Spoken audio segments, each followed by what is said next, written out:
Bem-vindos ao Connect Executive Cast. É um podcast do Connect Executive Hub e a gente está aqui para fazer hoje um bate-papo sobre governança, liderança e outras temáticas de desenvolvimento. Já vou apresentar na sequência os nossos convidados, mas a gente fala que é muito mais do que um podcast, não são perguntas prontas, é um bate-papo muito fluido para explorar, para refletir e gerar insight. Espero que vocês aproveitem o nosso conteúdo. E para a gente começar, né, me apresentando rapidamente, eu sou a Silvana Pampu, estou como HR Latam na Renault, mas além disso tenho alguns outros papéis. Um deles é liderar o Connect Executive Hub, também atuo em conselho, estou como presidente do World Trade Center no capítulo de Pessoas e Cultura, enfim, tem alguns outros chapéus que eu sou muito apaixonada. Então aqui falando um pouco de temática, estou com dois grandes convidados, a Carolina e o Paulo. Inicialmente, super obrigada por estarem aqui com a gente, contar um pouquinho do repertório, das suas experiências, enfim. Eu acho que vai ser uma jornada que o nosso tempo vai fluir, com certeza, muito rápido. Então, para a gente começar, vou começar contigo, Carolina. Olhando tua trajetória, né? Então, você teve por grandes empresas como diretora, foi empreender, enfim. Então, conta um pouquinho do teu repertório, as empresas que você passou. E um ponto, já como gancho para a nossa primeira pergunta, como que foi esse período de transição de uma carreira executiva para uma carreira empreendedora? A gente sabe que muda, né? Um clique, mas que faz toda a diferença, então já traz aí para a nossa audiência. Perfeito, Sil. Primeiro, obrigada pelo convite. É um prazer estar aqui com você e com o Paulo. Falando rapidamente da minha trajetória, eu comecei a trabalhar como trainee numa grande empresa, que era o sonho de todo mundo que se formava na década de 90. Comecei na área de telecom e fiz alguns processos e todos eles me colocavam como: você está aprovada para a área de RH. E eu pensava, mas como assim? Não sei nem o que é isso. Eu quero ir para marketing, é muito mais sexy. Que história é essa de RH? E eu, dois que vieram antes, eu falava assim, não, mas eu não me vejo aí. Até que o terceiro aconteceu, eu falei, não é possível, né? 3 vezes não é coincidência. Resolvi aceitar, entender o que era, e assim que eu entrei na área de RH, na época da Brasil Telecom, eu me apaixonei, eu entendi o que era gestão da mudança, desenvolvimento organizacional, desenvolvimento executivo, e percebi que isso realmente tinha tudo a ver comigo. Fiquei como consultora interna, então trainee, depois que se forma ele vira um consultor interno, fiquei durante 5 anos, e além de Brasil Telecom, eu morava em Brasília, eu também trabalhei com um programa do PNUD, que é muito comum para quem vive em Brasília, um braço da ONU para a Telecom, que chamava União Internacional de Telecom, e eu fazia projetos de gestão de mudança em empresas ao redor do mundo que estavam se privatizando. Nesse período eu entendi o que era a carreira de consultor organizacional, trabalhar com essa questão de transformação organizacional, ajudar as empresas a passarem por processos de mudança de cultura, e eu me apaixonei pela área, fui fazer mestrado na área de psicologia organizacional para entender melhor o que era isso, até que em 2008 eu entrei no Hay Group, que era, à época, a maior consultoria global de recursos humanos. Comecei aqui em São Paulo, mudei então de Brasília para São Paulo, e nessa empresa eu fiquei por quase 10 anos. Nessa empresa, no Hay Group, eu me formei realmente como consultora em termos de diversas metodologias, trabalhando com as melhores empresas do país e vários projetos globais, e eu percebi que o meu negócio era resolver problemas com os clientes e dos clientes. A minha paixão é entrar para resolver problemas, que é justamente o que fazem os empreendedores. Então, essa carreira de consultora / empreendedora, essa carreira / eu realmente tive desde sempre, só que eu nem sabia que isso existia.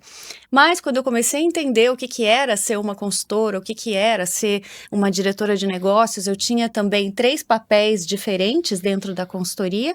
Eu tinha gestão de um time muito grande, de mais de 20 consultores, onde eu tinha que fazer alocação, desenvolvimento, feedback, garantir a evolução deles nos projetos. Eu também tinha um chapéu de diretora de clientes, então tinha que cuidar da conta, e eu também entregava. Mas a minha paixão maior era por fazer entrega, era estar junto com o cliente, resolver problemas, ajudar esse cliente a crescer. Quando a empresa, em 2015, se juntou com outra gigante, que é a Korn Ferry, e se tornou, então, a Korn Ferry, a maior empresa global de recursos humanos, eu já estava um período que eu precisava escolher. Ou era seguir carreira com eles, era uma carreira maravilhosa, onde eu aprendi muito, e virar sócia, ou então tomar outro caminho e abrir a minha própria consultoria. Eu optei pelo segundo, felizmente, com, obviamente, um frio na barriga, eu acho que não tem como deixar de ter. Então, tudo era muito novo, mas eu também sabia que eu tinha alguns clientes que tinham muita vontade de fazer projetos maiores e eles diziam, poxa, mas você não me dá a dedicação de 3 dias por semana? Eu dizia, não, eu não consigo, mas o meu time vai.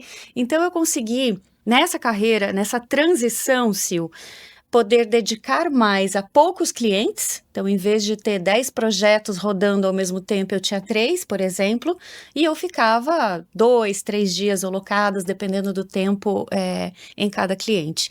Isso me ajudou muito no início, porque eu não tive realmente aquela agitação de dizer, meu Deus, eu sou empreendedora e agora eu tenho que vender 1000 projetos, né? Eu tinha contratos mais de longo prazo, eu fechei um projeto, por exemplo, de 4 anos, assim que eu virei empreendedora, e aí eu acho que tem para mim o que é mais importante numa transição de carreira, é você ter relacionamentos de confiança, é você saber que você tem uma rede de apoio, você não vai sair, e eu já conheço pessoas que fizeram isso, saí porque eu cansei, porque eu estou estressado, porque eu quero viver outra experiência, você tem que se preparar para isso.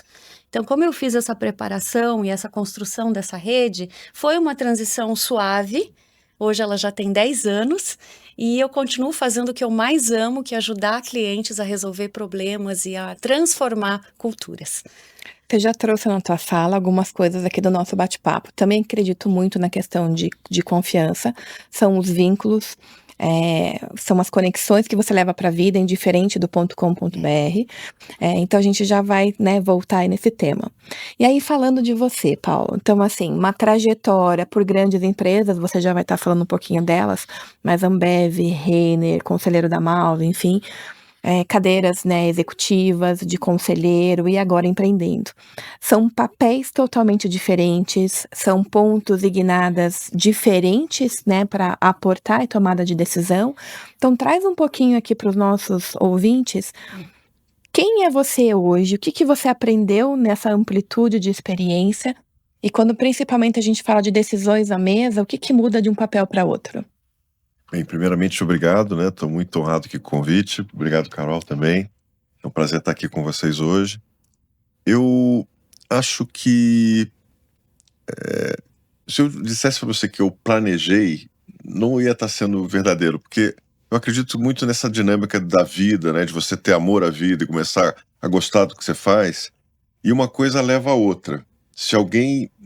Quando eu era engenheiro, eu estava me formando em engenharia mecânica aeronáutica, no início da faculdade. Eu ia falar que eu ia vender cerveja depois por 7 anos na Ambev. Eu falei, não, tá louco, não vou trabalhar na Foi Embraer, estudar. né? Mas foi maravilhoso. Foi uma escola maravilhosa. Eu, com 26 anos, estava gerenciando 60 vendedores. Eu era meio contrário, Carol. Todo mundo falava que eu tinha que fazer para vendas e marketing nos meus processos seletivos. E nessa questão de sempre uma coisa leva a outra, eu sempre tive um desejo, digamos assim, uma ambição de querer mais, de querer fazer um pouco mais. Então, estava bem na Ambev, uma escola de vida e de gestão maravilhosa. Mas eu, aquele aquele da coceirinha, né? Eu fui e me meti a me preparar para fazer um MBA fora do Brasil, no INSEAD, na França, em Fontainebleau, que era era a escola muito bem conceituada na Europa. Fiquei super feliz, agora saiu o ranking do Financial Times, né? Que ficou considerada como a segunda melhor do mundo. Então né? fez uma boa escolha aí, ó. Foi uma boa escolha. Na época, eu considerava que era uma boa escola, mas já tinha a questão de ser 1 ano no MBA versus 2 anos nas opções nos Estados Unidos. Então, era uma coisa que eu não me imaginava ficar parado 2 anos sem estar trabalhando. Mas foi também maravilhoso. E isso, eu não tinha condição financeira nenhuma de pensar em arcar com um curso que hoje está em torno de 100 mil euros. Então, né, como gerente da Brahma na época, não era nem a Ambev, era bem no início, a gente era apertado o salário, né? Mas aí eu tive o privilégio de receber a bolsa da Fundação Estudar, que é uma fundação dos proprietários da Ambev, né, do Jorge Paulo Lema, do Marcel Teres e do Beto Sucupira, que eles me ajudaram, pagaram o curso integralmente. Não assinei contrato nenhum, é só filho de bigode. Deram a palavra, eu assumi com eles que eu ia pagar de volta, né? E isso mudou a minha vida, porque me deu uma amplitude. Eu complementei essa amplitude depois trabalhando um tempo numa consultoria de gestão e estratégia americana chamada Booz Allen. Na época era uma consultoria muito forte aqui no Brasil, e que ela complementou o MBA, né? Ela abriu muito o meu leque de entender a capacidade que a gente tem de aprender rápido e resolver problema, que eu não tinha numa vida executiva dedicada. E a partir daí, realmente, parece que eu tive 5 vidas muito diferentes. Eu trabalhei em telecom também, Carol, na Telefônica, trabalhei 3 anos na Telefônica.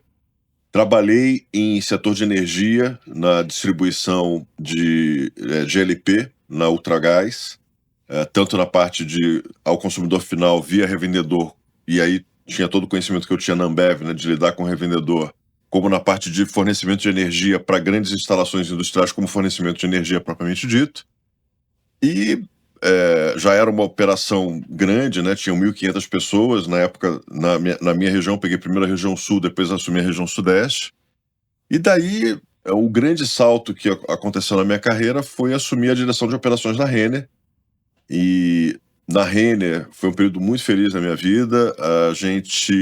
Quando eu assumi a Renner, ela tinha algo em torno de 110, 120 lojas. No período que eu fiquei, foi perto de 6 anos. A gente abriu 150 lojas, então foi um período muito próspero naquela época para a gestão na Renner. Eu tinha a direção de operações, ela praticamente tinha 80% do quadro, então todas as lojas, logística, e-commerce, a expansão, arquitetura e engenharia. Então era uma responsabilidade grande que estava na minha gestão nesse período todo. E após a Renner, eu consegui aumentar o patamar e comecei a ter a oportunidade de atuar como presidente de empresa. Então eu atuei primeiro num grupo de marcas mais forte no feminino, que é o grupo que detinha as marcas Lily Blanc, John John, Bobô, Rosa Chá, que na época se chamava Grupo Restock, atualmente é Veste o nome. E depois eu assumi um outro grupo, também como presidente, que tinha um portfólio de marcas mais masculinas, né? A Richards, a VR, a Elos, a Tommy Hilfiger, numa parceria com a PVH Internacional. E aí, depois disso, eu assumi a minha maior responsabilidade, né, até hoje, que eu tive como executivo, que foi uma filial da multinacional inglesa, de facilities, que concorre com a Sodexo, que a Sodexo aqui no Brasil tem uma posição muito forte, mas a Compass, o grupo Compass, que coordenava, que tinha posse da GRSA aqui no Brasil, é um grupo muito forte mundialmente, muito forte nos Estados Unidos, com mais de 50 marcas lá. E na época que eu tinha responsabilidade da operação aqui, era uma operação de próximo de 3 bilhões de reais de faturamento ano, com 25 mil pessoas. Então, era uma operação que reportavam para mim, dependendo da época, eram 12 a 14 diretores executivos que reportavam direto para mim. E você fala assim, planejou? Não. Né? Uma coisa foi levando a outra e o que eu sempre tive é muito entusiasmo, né, de aprender, de estar vivo e de querer fazer a diferença. E eu também gosto muito de resolver problema, Carol. Acho que aqui já tem um ponto em comum, né? Que a Então. gente fala muito de estar puxando este gancho, que as pessoas falam muito de carreira, como que eu faço, me preparo, tal, vai fazer várias MBAs e tudo. Se você não tiver vontade, desejo de resolver um Exato. problema, nem sai de casa, porque a vida vai ser tão ambígua e tão desafiadora que você não vai conseguir dar o próximo passo. É verdade, é Perfeito. verdade. E a minha história é meio longa, né? Eu falei que era como se fosse 5 vidas, mas vou agora dar uma encurtada. Então, depois disso, atuei em vários conselhos, como conselheiro independente, na Pague Menos, que é uma rede de farmácias, a segunda maior rede de farmácias do Brasil. Fui presidente do conselho da Tommy Hilfiger no Brasil também. E atuei na Malve, como você falou. Uma série de experiências em conselho. Sou membro da comissão de conselho de administração do IBGC há 2 anos. Sou conselheiro também na Consulting House atualmente. E a transição de executivo para conselheiro já é uma transição bastante desafiadora, porque você não tem mais aquela questão de você definir, você tem que se tornar bom em perguntar, mais do que você dar o direcionamento e dar as respostas. Que para um executor tem que segurar, às vezes tem que amarrar na cadeira para conseguir.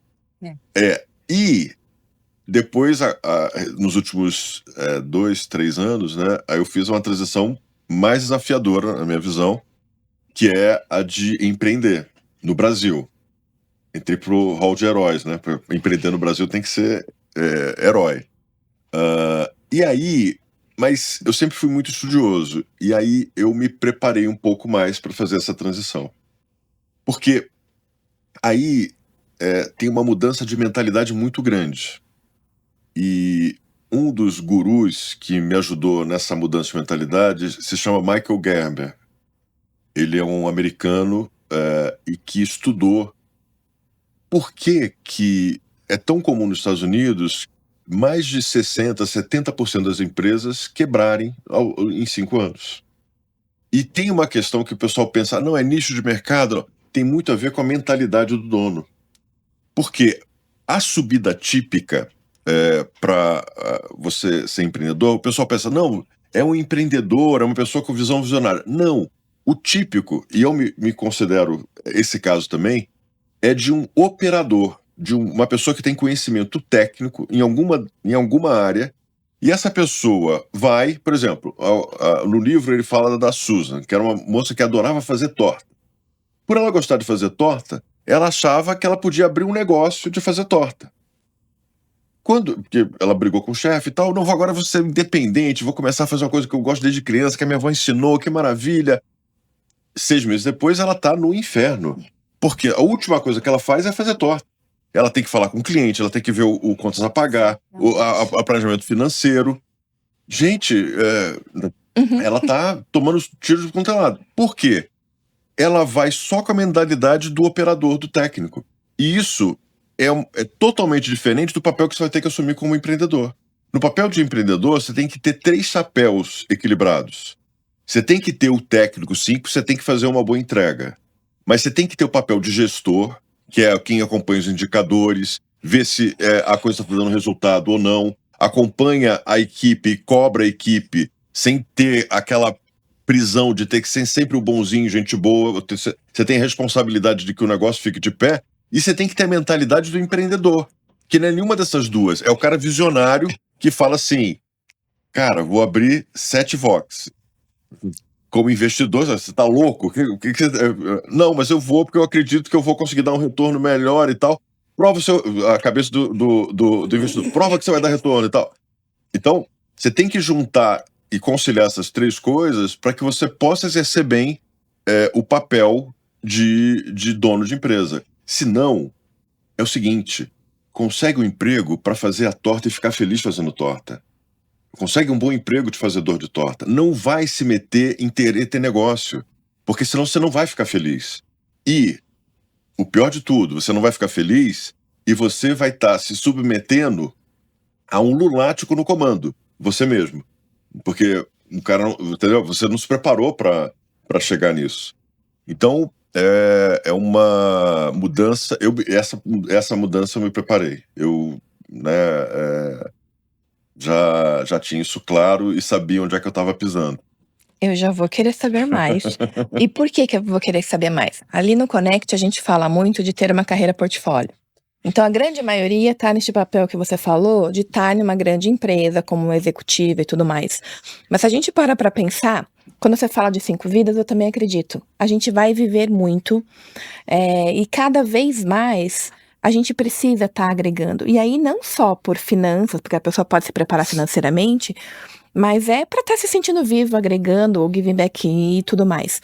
Então, assim, quais são os papéis que cada um ao longo da jornada vai estar ocupando e, inevitavelmente, vai estar passando por algo que é fora do teu mundo corporativo.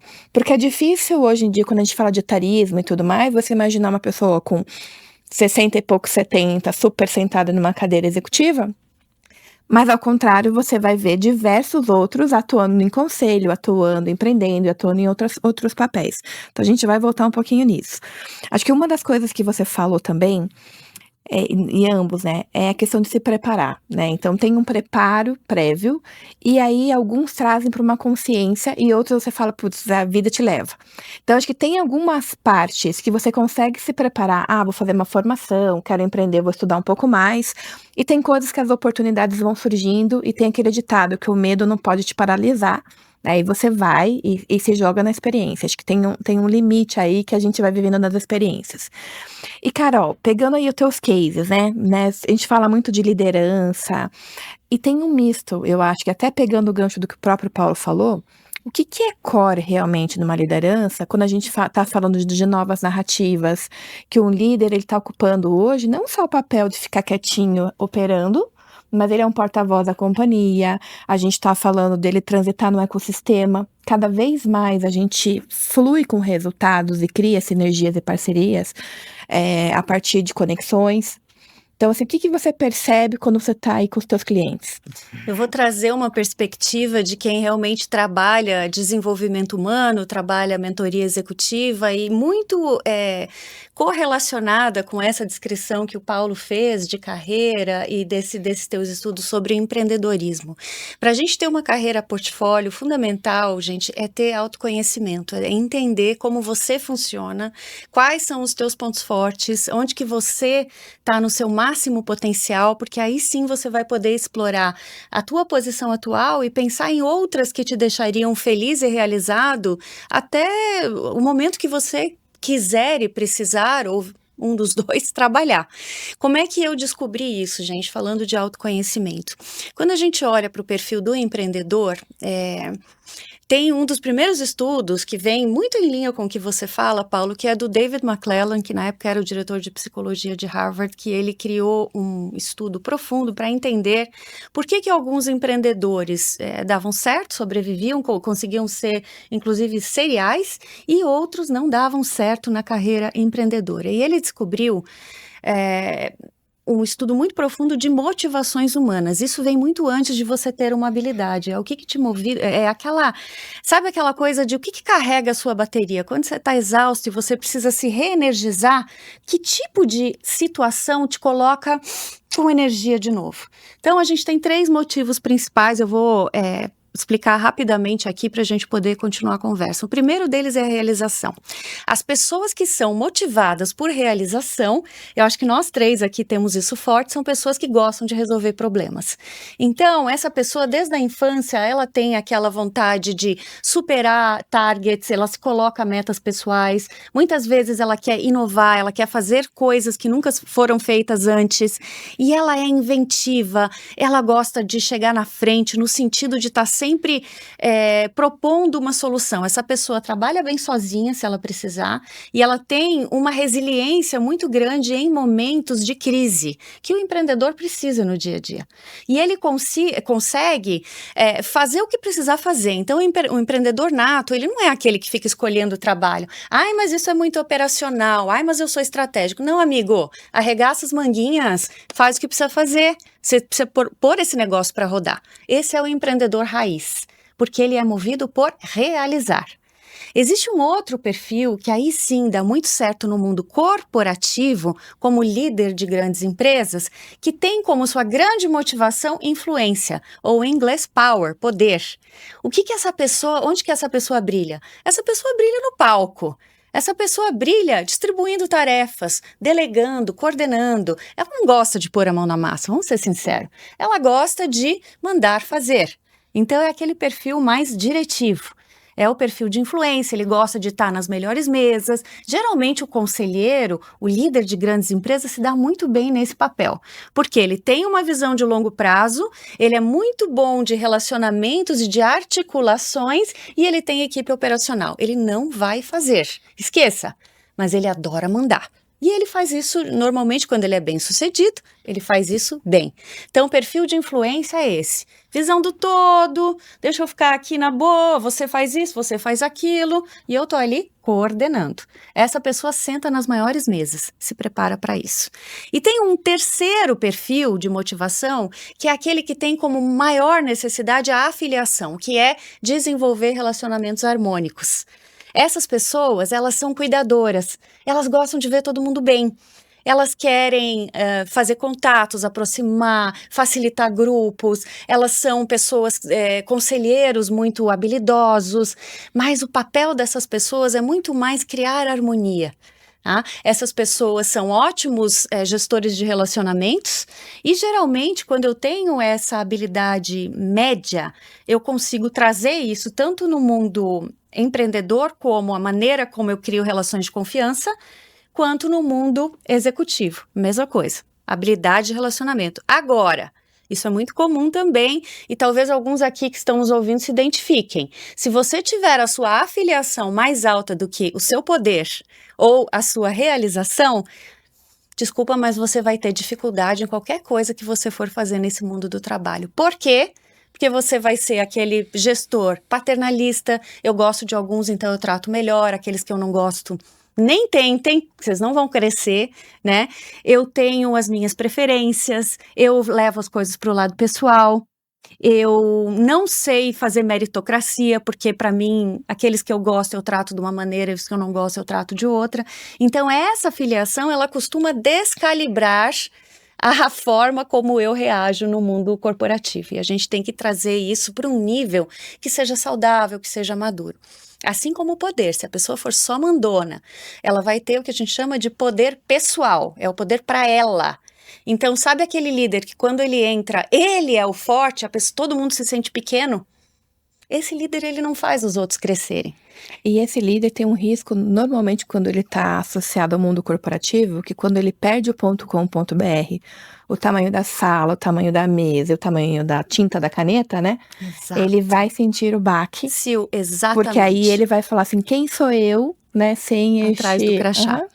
É exatamente isso. Então, esse líder que tem a motivação de poder, mas ele não amadureceu o ego, e eu e o Paulo já falamos muito sobre isso em outros momentos, quando o ego é imaturo, essa tua habilidade, essa tua motivação de poder, ela vai te colocar em situações ruins. Você provavelmente vai perder a mão de novo. Então, assim, melhor perfil para um líder corporativo é habilidade de influência, motivação por influenciar com ego maduro. Por quê? Porque aí eu vou querer que os outros cresçam. Eu vou ficar feliz em ver a minha equipe formar sucessores, ver a minha equipe progredir, né? Porque com ego maduro você deixa de concorrer e você passa a colaborar. Você vê que se o teu time for tão forte quanto você está desenvolvendo, você também vai estar com outros passos e vai estar mais maduro, né? E aí é uma questão realmente da curva de maturidade, com certeza, para conseguir estar sentando com essa tranquilidade no seu papel. Então, voltando assim, amarrando com a sua pergunta, para a gente ter carreira portfólio, a gente precisa ter autoconhecimento, entender o que nos motiva, investir naquilo que nos motiva, tem oportunidades dos 3 lados aqui dentro das motivações principais e principalmente amadurecer o seu ego. Porque sem isso, meu amigo, você vai sofrer. E eu acho que aqui, a gente fez até um bate-papo faz uns 15 dias mais ou menos, com a Tânia, que foi CEO da Microsoft, e com o Liel, que está como CEO da Alpargata. Ambos falaram isso, né, como gatilho que se você não se autoconhece, você não sabe aonde que é o gatilho que te tira da zona de conforto, como que você age sobre situações, como que lida com as situações. A gente tá falando diariamente de jogo de poder e de uma série de outras coisas, para de fato você saber como que você reage, né, e as tuas fortalezas, porque por muito tempo a gente tentava, né, e a gente que é de desenvolvimento, a gente sabe, vamos trabalhar com os planos de desenvolvimento. No máximo você chega a ser medíocre, porque você não trabalha realmente com o que você é forte em montar um time tão diverso que cumpra aí alguns papéis. Mas obrigada aí, Carol, acho que foram bons insights aqui que a gente já capturou. Paulo, eu falei que eu ia voltar contigo. Então, assim, você falou que se preparou bastante e você tá vivendo na pele. O que que você daria de dicas para quem está nos ouvindo de grandes sacadas que você já teve? Então, um executivo que está migrando para uma cadeira de conselho, você já falou um pouquinho do papel de, né, não executar e de realmente estar num outro papel, mas para quem está com essa vontade de empreender, o que que você fala assim, putz, 3 grandes chaves que você fala: "Ó, se preparem, porque aqui é o ponto realmente que normalmente é de dor". Eu vou falar uma percepção anterior, muito alinhado com a nossa parte da área de gestão de pessoas. O que que eu percebo? Muitos profissionais são apaixonados por algo, são bons em alguma coisa. Lembra quando você falou que queria ser trainee na área comercial? E na tua fala você já fala: "Ah, eu gostava de entregar". A maioria tem um gap, eu tenho uma dificuldade na parte comercial. Né, então, eu acho que aí você já estava no teu DNA, você já sai um ponto na frente. Mas traz um pouquinho aí pra gente pensar sobre isso. Olha, se eu fosse recapitular e dizer as coisas que eu acho que são realmente importantes, a primeira é você pegar um ponto de alavancagem seu. Pegando o exemplo da Carol, ela já está com uma empresa há 10 anos.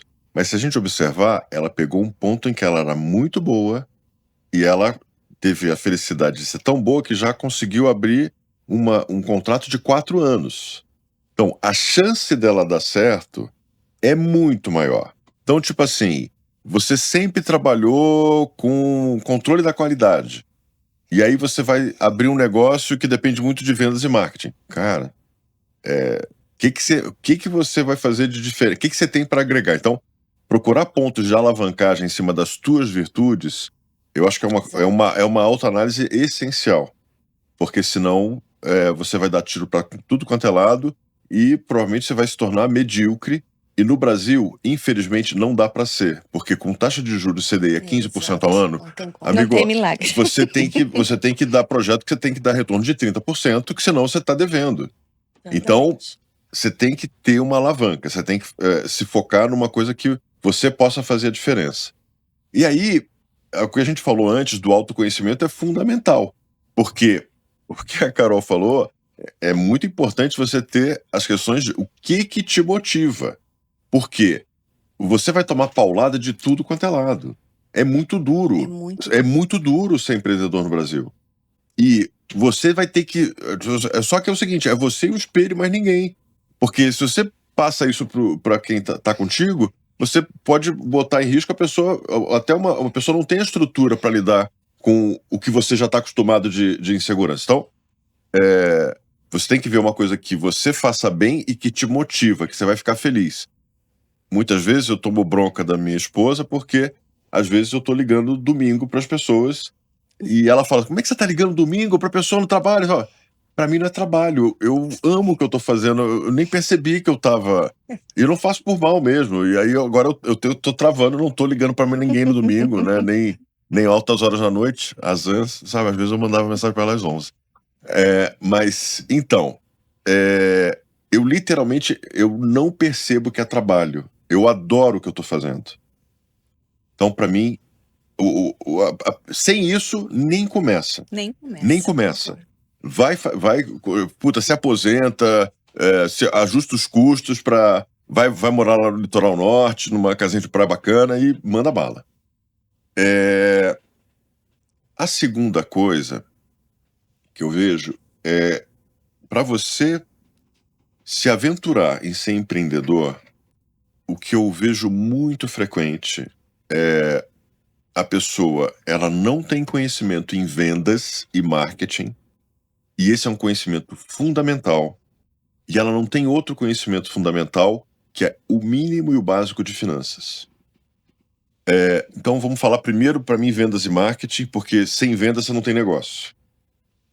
Você tem que se preocupar em ou ter receita recorrente, você tem um negócio que tenha receita recorrente, ou que você consiga estruturar um funil de vendas, um processo de funil de vendas que não faça com que você tenha uma venda errática.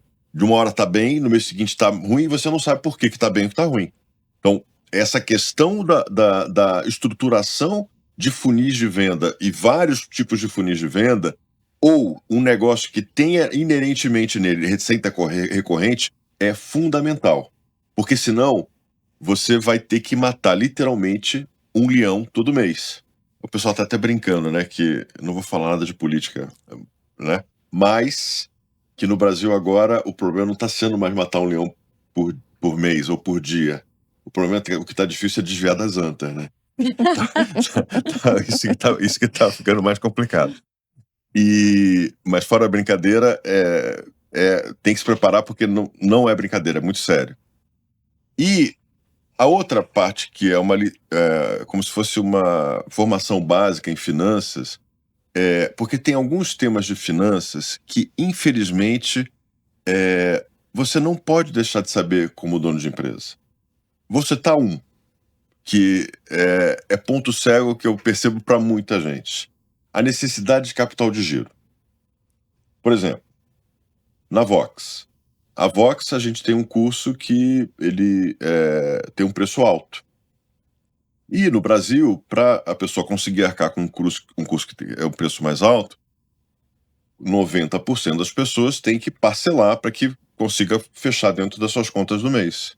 Isso significa que muitas vezes a gente parcela em 6 vezes, 7 vezes, em alguns casos até 10 vezes. Então, vamos pensar no pior cenário. Imagina que você está parcelando tudo em 10 vezes. E você teve um faturamento maravilhoso, que você passou na maquininha do cartão, 300 mil reais. Que maravilha! Nossa, 300 mil reais. Deixa eu fazer a conta, o meu custo é 150, né? Eu tô com 300, cara, vou tirar livre 150. Legal. Aí você vai ficar feliz até o dia 5 do mês que vem, que é onde você vai pagar os aluguéis e os salários de todo mundo. Que os 150 vão vir. Só que o de receita dos 300 vai vir 30. Você tem que bancar 120. E o que acontece? Você tem que fazer essa conta antes de abrir o teu CNPJ. Porque depois que você abriu e se meteu no negócio, você vai ter que entrar.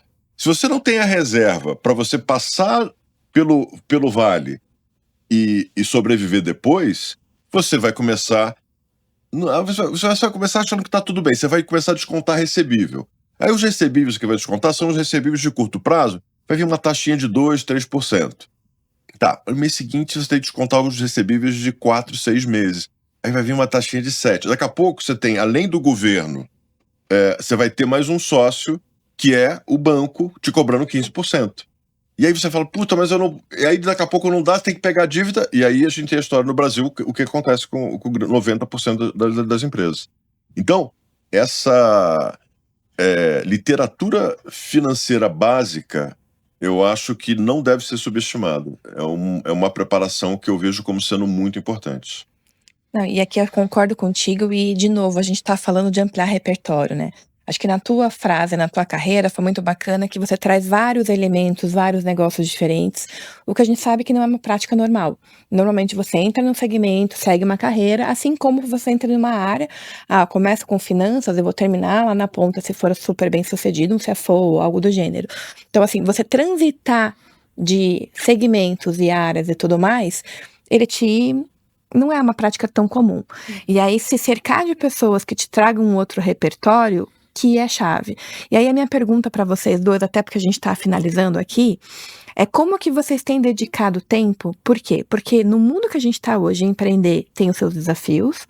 A gente fala muito de ter uma agenda intencional de relacionamento e de construção com os que a gente teve, né? Eu imagino, né, conhecendo vocês, que vocês têm redes lá do tempo que trabalharam com vocês, enfim. Mas que também não é uma prática comum. A maioria sai da empresa, é como se fechasse um capítulo e não conversa mais com ninguém, nem sabe onde as pessoas estão, enfim. Como que vocês veem isso na prática, na carreira de vocês, na vida de vocês? E também no entorno com as pessoas que vocês convivem hoje?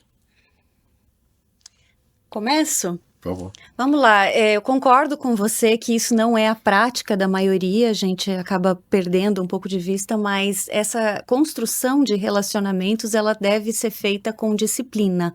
Acho que à medida que a gente amadurece também na carreira, a gente vai entendendo como é que esse jogo funciona, né? E para mim, networking é o que falam de você quando você não está na sala. Boa. Não é troca Boa. de cartão, não é like no Instagram, é o que falam de você quando você não está ali. É uma oportunidade que recomendam você sem que você nem saiba. Às vezes vem uma recomendação e eu digo, não, mas como que você chegou até mim? Ah, mas foi fulano que é amigo de Beltrano. Eu falo, nossa.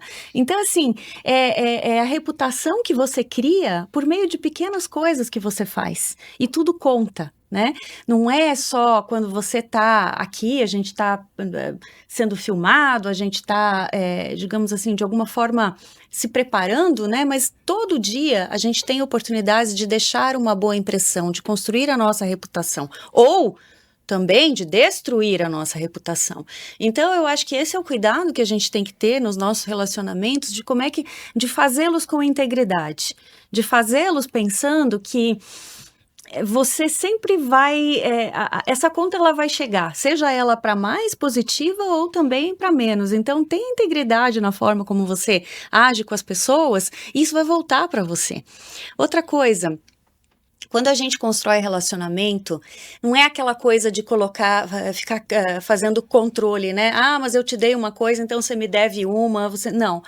A gente ser generoso no sentido de criar abundância de oportunidades. Porque quando a gente cria essa abundância de oportunidades, a gente se torna uma pessoa interessante de conviver. A gente se torna uma pessoa abundante. E isso vai voltar para a gente de alguma maneira. Às vezes não é diretamente, não é pelo Paulo, pela Sil, mas é por alguém que está aqui, por alguém que... Então, assim, coloca isso pro universo distribuir. E eu gosto muito desse conceito de criar abundância e de estar ao meio de pessoas que pensam assim. Porque isso faz com que a gente cresça junto e a vida fica mais leve e mais interessante. Porque pessoas abundantes, pessoas generosas são, na sua essência, pessoas interessantes. Pessoas que têm mais para dar. Então, eu acho que é importante a gente entender. Eu costumo, acho que também pela própria natureza do nosso trabalho, né, se eu trabalhar com pessoas, sempre procurar entender a intenção, né, sacar a intenção do outro. Quando eu percebo que é uma intenção boa, genuína, vindo de um lugar de abundância, eu me conecto. E isso faz essas oportunidades se multiplicarem. Então, eu diria que é por aí. Muito bom. Difícil falar depois da Carol, né? Vamos agora. Essa é a parte que ela é faixa preta. Olha, se eu fosse te falar, talvez as coisas que tenham me ajudado nesse tema que você está falando, eu, desde muito novo, eu sempre tive uma preocupação em marcar, digamos assim, de ser útil, não passar em branco. E eu vejo que é isso, porque se você faz uma coisa realmente para ser útil, aquela pessoa vai lembrar de você por muito, muito tempo. E com o passar do tempo e com a idade chegando, né? Mais 2 anos já sou idoso. Para, né? Como é que eu vejo? Eu passei a considerar muito a questão de me cercar de pessoas que eu vejo que têm a intenção boa, como a Carol falou, e que tem um potencial alto.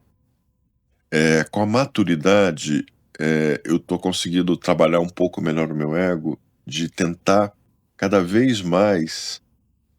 Isso, ao longo da carreira, já tive oportunidades parecidas com essa, mas cada vez mais me cercar de pessoas melhores do que eu.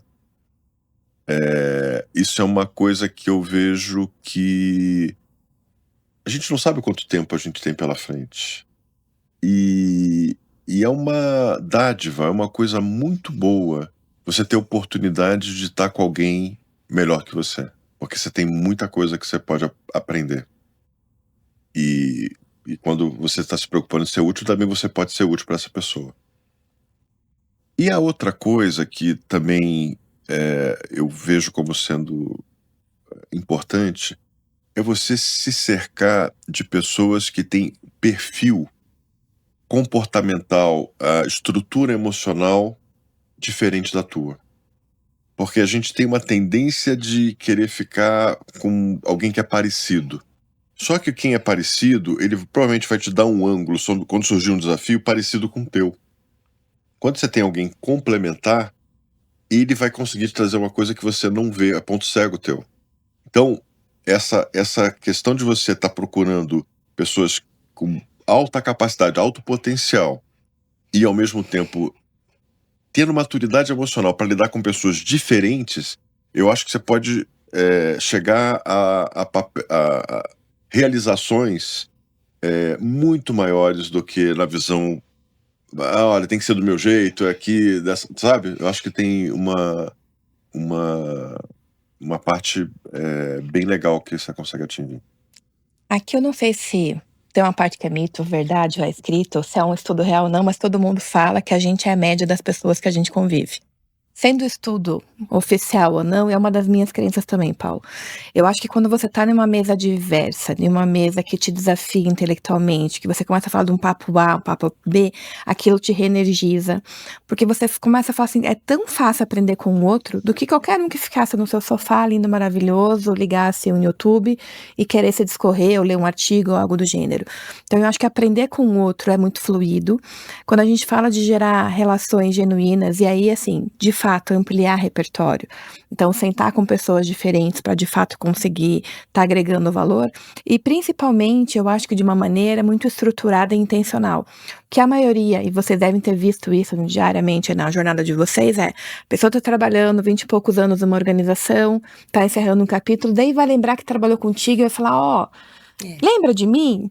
Não é só assim. Lógico que a gente não vai ter problema de falar, lembro, né? Vai te ajudar, eu faço isso direto. Mas eu acho que é muito mais fluido e muito mais intencional e autêntico quando a pessoa já tá te falando anteriormente, né? Você já tem uma relação de confiança. É a diferença. E aí, quando você me falou dos 3 perfis, eu fiquei aqui pensando numa analogia, né? Porque, querendo ou não, quando a gente está em alguns ambientes de networking, vai ter ambientes que tem aquela pessoa que só quer te vender, nem te pergunta nada, já tá querendo fazer o pitch e tudo mais, e que você se sente acuado, porque às vezes não é nem você que é o decisor daquele produto ou algo do gênero. Vai ter aquela pessoa que é acolhedora e tal, mas que também você fala assim, putz, quando que eu chego com o próximo passo? O que eu consigo fazer de sinergia? Então, eu acho que vai ser um equilíbrio desses papéis também, na forma de fazer de fato uma abordagem e construir um relacionamento. Então, acho que tem uma equação aí bem bacana para tá entregando. Então, pessoal, a gente tá indo, já passamos aqui os nossos horários, mas muito fluido o nosso bate-papo. Quero agradecer mais uma vez, Paulo e Carol. Obrigada pela generosidade por tá compartilhando. Quem tá nos ouvindo, com certeza vai tirar muitos insights. E quem são os nossos ouvintes, pessoal, mais uma vez, super obrigada pela presença. Acompanhe aqui os nossos bate-papos, porque a gente fala que é para ampliar as nossas conversas, circular em outros mini-mundos e ter amplitude de repertório. Então, mais uma vez, obrigada por ter acompanhado e estar aqui conosco. Obrigada, Sil. Muito obrigado, foi um prazer estar aqui hoje. Obrigada, pessoal.